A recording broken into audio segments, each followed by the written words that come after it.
અગત્યના સમાચાર। શ્રીરંગ રાજેશ આયરે અને જય Sainath education and charitable trust દ્વારા દર રવિવારે વિસ્તારના લોકોને પવિત્ર દર્શન યાત્રા અંતર્ગત ધાર્મિક સ્થળોએ દર્શન અર્થે લઈ જવામાં આવે છે। આ રવિવારે પણ સુભાનપુરા વિસ્તારમાં આવેલા ઝાંસી કી રાની સર્કલ ખાતેના આપણું કાર્યાલય ખાતેથી બસ સાળંગપુર કષ્ટભંજન મંદિર, કોટ ગણેશ, બુટ ભવાની માતાના મંદિરે તેમજ ધર્મ જલારામ મંદિર ખાતે જવા નીકળી હતી।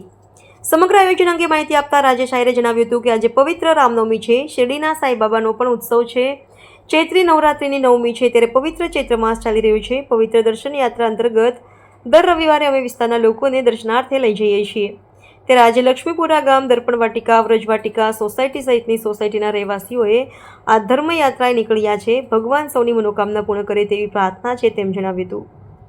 આ પવિત્ર દર્શન યાત્રામાં પૂર્વ કોર્પોરેટર પૂર્ણિમાબેન આયરે, હેમલતાબેન ગોર, નગર પ્રાથમિક શિક્ષણ સમિતિના સભ્ય વિજય પટેલ તેમજ જય સાઈનાથ એજ્યુકેશન એન્ડ ચેરિટેબલ ટ્રસ્ટની ટીમના માધ્યમથી સંપૂર્ણ વ્યવસ્થાઓ કરવામાં આવી છે। પવિત્ર દર્શન યાત્રા તમે જોઈ રહ્યા છો કે દર રવિવારની જેમ આ રવિવારે પણ આજે રામનવમી છે। સમગ્ર વડોદરા શહેરવાસીઓને આજે રામનવમીની ખૂબ ખૂબ શુભેચ્છા। સાથે આજે સાંઈબાબાનો પણ જન્મદિવસ છે, તો એનાની પણ ખૂબ ખૂબ શુભેચ્છા। અને એની સાથે સાથે આજે ચૈત્ર નવરાત્રિ એટલે આ 9 દિવસના નવરાત્રિ પછી આજે 9મો દિવસ છે, તો એની પણ ખૂબ ખૂબ શુભેચ્છા। આજે આ જ્યારે ચૈત્ર મહિનો પવિત્ર મહિનો હોય અને પવિત્ર મહિનાની અંદર પવિત્ર યાત્રા દર્શન તમે જુઓ કે શ્રીરંગ રાજેશ આયરે તરફથી દર વખતની જેમ આ રવિવારે અમારું આ દર્પણ વાટિકા છે, સાથે સાથે લક્ષ્મીપુરા ગામ છે, સાથે સાથે વ્રજ વાટિકા છે, ક્રિષ્ના ટાઉનશીપ છે, સેવાસી છે, તો આવી રીતના અલગ અલગ વિસ્તારોમાં દર રવિવારની જેમ આ રવિવારનો પણ અમે છે સારંગપુર, અમે અહીંથી પહેલાં સારંગપુર જઈશું, સાથે સાથે કોટ ગણેશ જઈશું અને બુટ ભવાની જઈશું અને જલારામ બાપા જઈશું। તો બસ ભગવાનને પ્રાર્થના કરીએ કે જે પણ યાત્રીઓ અમારી સાથે, જે અમારા વિસ્તારના લોકો હંમેશા જેમના આશીર્વાદ અમારા પર હોય છે, એવા સૌ લોકોને એમની બધાની જ મનોકામના પૂર્ણ થાય તેવી શુભેચ્છા સાથે આ યાત્રા દર રવિવારે કરવામાં આવે છે। અને ફરીવાર આજનો રવિવાર આ જ યાત્રા અમારા બધા જ ગામના લોકો, અમારા લક્ષ્મીપુરા ગામના લોકોથી માંડીને અમારા આજુબાજુના વિસ્તારના સૌ લોકોને આજની આ યાત્રાની ખૂબ ખૂબ શુભેચ્છા। જય સાઈનાથ, જય શ્રી રામ, જય શ્રી રામ।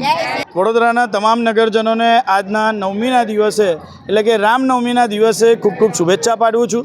ભગવાન શ્રી રામ વડોદરાના તમામ નગરજનોને સ્વાસ્થ્ય તેમજ આર્થિક અને તમામ રીતે રામ ભગવાન તેમની મનોકામના પૂર્ણ કરે સાથે શુભેચ્છા પાઠવું છું। ત્યારે આજના આ રવિવારના દિવસે પવિત્ર દર્શન યાત્રાનો આ રવિવાર લક્ષ્મીપુરા ગામ, ક્રિષ્ના ટાઉનશીપ, સાવિત્રીનગર સાથેના તમામ જે બીજી સોસાયટીઓ છે એ સોસાયટીઓ મારા બાલાજીનગર, દર્પણ વાટિકા આ લોકો અમારી સાથે આજના દિવસે જોડાયા છે। ત્યારે આ તમામ લોકોને સૌપ્રથમ કષ્ટભંજન દેવ હનુમાનજી ખાતે દર્શનાર્થે લઈ જવાના છે।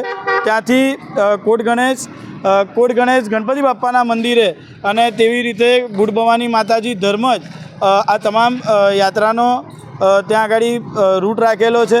આ તમામ વ્યવસ્થાની અંદર અમારા સાઈનાથ એજ્યુકેશન ચેરિટેબલ ટ્રસ્ટના તમામ યુવાનો આ બસની અંદર જોડાયા છે। ત્યારે સાથે વિસ્તારના લોકો પણ વર્ષોથી અમારી સાથે જે રીતના અમારી સાથે જોડાઈ રહ્યા છે કે 2 થી 3 રવિવાર કોન્સ્ટન્ટ અમારા બુક રહે છે, તો જે પણ લોકોને અમારી સાથે આ પવિત્ર દર્શન યાત્રાની અંદર જોડાવવું હોય તો આપ અમારા કાર્યાલય પર આવીને આપ સંપર્ક કરજો, જેથી તમને આ દર્શનોનો લાભ થાય। અને અમારો એકમાત્ર હેતુ છે કે વિસ્તારના તમામ નગરજનોને કષ્ટભંજન દેવ, સારંગપુર હનુમાનજી દાદાના દર્શન કરાવવા આ પ્રણ લીધો છે। ત્યાં સુધી અમે તમામ લોકોને દર્શન કરાવવાના છે અને આવનારા તમામ રવિવારોએ પણ અમે આ જ પ્રમાણેની વ્યવસ્થા કરેલી છે। જય સાઈનાથ, રાજેશભાઈ, પૂર્ણિમા ભાભી ને શ્રીરંગ બધાય દર રવિવારે અમને જાત્રા કરાવે છે।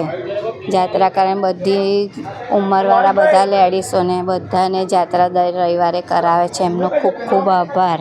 ક્યાં લઈ જાય છે દર રવિવારે? અમને દર રવિવારે સારંગપુર, કોટ ગણેશ, બુટ ભવાની બધી જગ્યાએ અમને મંદિરોએ દર્શન કરાવવા લઈ જાય છે।